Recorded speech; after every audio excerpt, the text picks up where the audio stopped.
Hello and welcome back again to my YouTube channel, The Mommy Jaja Vlogs. For today's video, magbabahagi ako ng pampaswerte ngayong unang araw ng buwan, October 1. Ito ang tinatawag na Cinnamon Abundance Ritual. Kaya mahalaga na gawin itong pampaswerte na to kada unang araw ng buwan. Mangangailangan lamang tayo dito ng cinnamon powder. Ilalagay ito sa inyong right palm at kailangan yung tumayo sa inyong harapan. Pero bago pa man ito ihipan, banggitin muna ang chant na aking ilalagay dito sa screen. Pwede din kayong magsabi ng gusto nyong sabihin na dagdagan ng mga affirmation na katulad ng magkaroon ng maraming pera, hindi ka na mauubusan ng pera, magkaroon ng prosperity, abundance, kasaganahan, maging mayaman, lahat ng affirmation na gusto nyong sabihin na idagdag. Mahalaga na magsabi kayo ng mga affirmation bago to ihipan.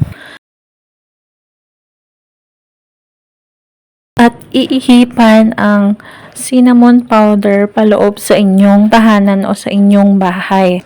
Ang cinnamon powder, hahayaan lamang ang cinnamon powder dyan sa inyong sahig ng inyong tahanan. 24 hours. At saka ito lilinisin o wawalisan after 24 hours o kinabukasan pa ito wawalisin o lilinisan.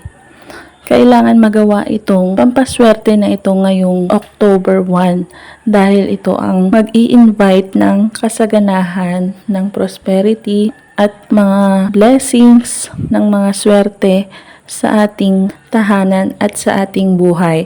Kaya huwag palampasin ang araw na ito na hindi magawa ang Cinnamon Abundance Ritual. Kaya kung meron ka namang cinnamon powder dyan, ay huwag ka nang magpatumpik-tumpik pa na maglagay sa iyong kamay at ihipan ito sa harapan ng inyong pintuan papasok sa inyong tahanan. At huwag kalimutang mag-affirm, mag-wish ng mga ninanais mong makamit sa inyong buhay. Tandaan na ang mga ganitong pamamaraan ay magsisilbing gabay at pampaswerte lamang. Tanging ang ating pagkilos, pagsisipag, pagtsatsaga, pagdiskarte, pagtatrabaho at ang manalangin sa poong may kapal ang siyang makakatulong sa atin para tayo ay umunlad at magtagumpay sa ating buhay. At kung nagustuhan ang video ito, mag-like at mag-subscribe na para maging updated sa mga next video na i-upload tungkol sa mga pampaswerteng bagay-bagay.